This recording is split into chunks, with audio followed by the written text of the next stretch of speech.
A special thank you to each of our subscribers who make this channel possible. Here's today's story. In a significant move that has sparked controversy and debate, President Donald Trump has signed a new travel ban that restricts entry into the United States for nationals from 12 countries. This proclamation, which is set to take effect just after midnight on June 9, 2025, aims to protect American citizens from what the president describes as foreign terrorists and other security threats. The travel ban mirrors a similar order from 2017, which faced widespread criticism for its perceived discrimination against predominantly Muslim countries.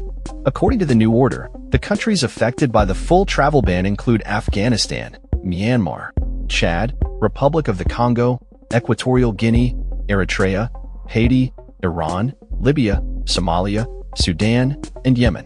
In addition, a partial ban applies to 7 other nations: Burundi, Cuba, Laos, Sierra Leone, Togo, Turkmenistan, and Venezuela. This means that nationals from these countries who are outside the U.S. on the implementation date and do not possess a valid visa will be barred from entering the country. However, visas issued before the ban takes effect will remain valid, allowing some individuals to bypass the restrictions. Data from the U.S. Department of State reveals that over 60,000 permanent visas were issued to citizens from the 12 countries on the permanent ban list during the last fiscal year. Notably, the highest number of visas were granted to Afghan nationals, many of whom had worked closely with the U.S. government during the 2-decade-long conflict in Afghanistan. The new proclamation does include exemptions for Afghan nationals holding special immigrant visas, enabling those who aided U.S. efforts in the region to enter the country. While Trump has stated that the policy is crucial for preventing potential foreign terror attacks on American soil, critics argue that the travel ban is more about fostering division and hostility towards immigrants rather than addressing genuine security concerns. The exclusion of Syria from the list, following Trump's recent meeting with its leader, has raised eyebrows among observers. The proclamation also outlines specific exemptions for certain individuals, including diplomats on valid non-immigrant visas, immediate family members holding immigrant visas, and athletes competing in major international events like the World Cup and Olympics. This suggests that the administration is attempting to balance security measures with the need to accommodate important international relations and events.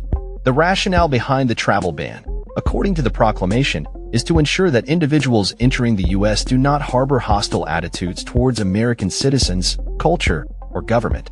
Trump cited a recent attack in Colorado, where 8 individuals were injured, as evidence of the dangers posed by foreign nationals who may not be properly vetted.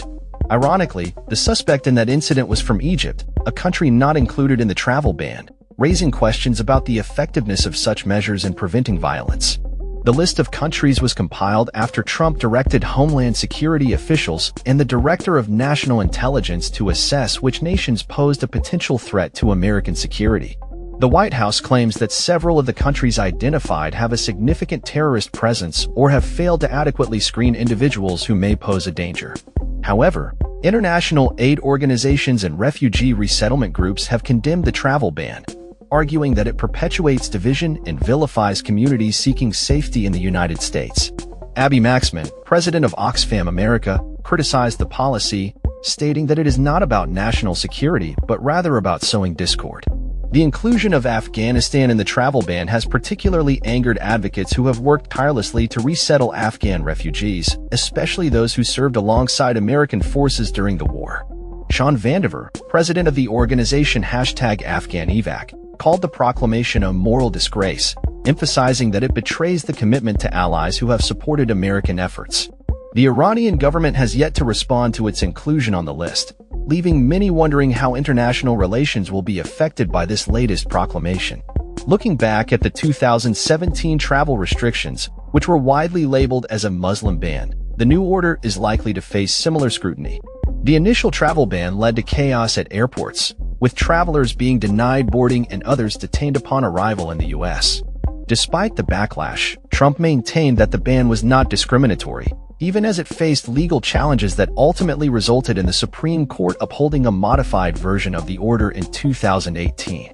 As the new travel ban looms, the implications for international relations, security, and humanitarian efforts remain to be seen. The upcoming implementation date is sure to reignite discussions around immigration policy and the balance between national security and compassion for those seeking refuge in the United States. That's all for this story. We upload videos every day covering many different subjects, so hit that subscribe button to stay informed. Thanks for watching.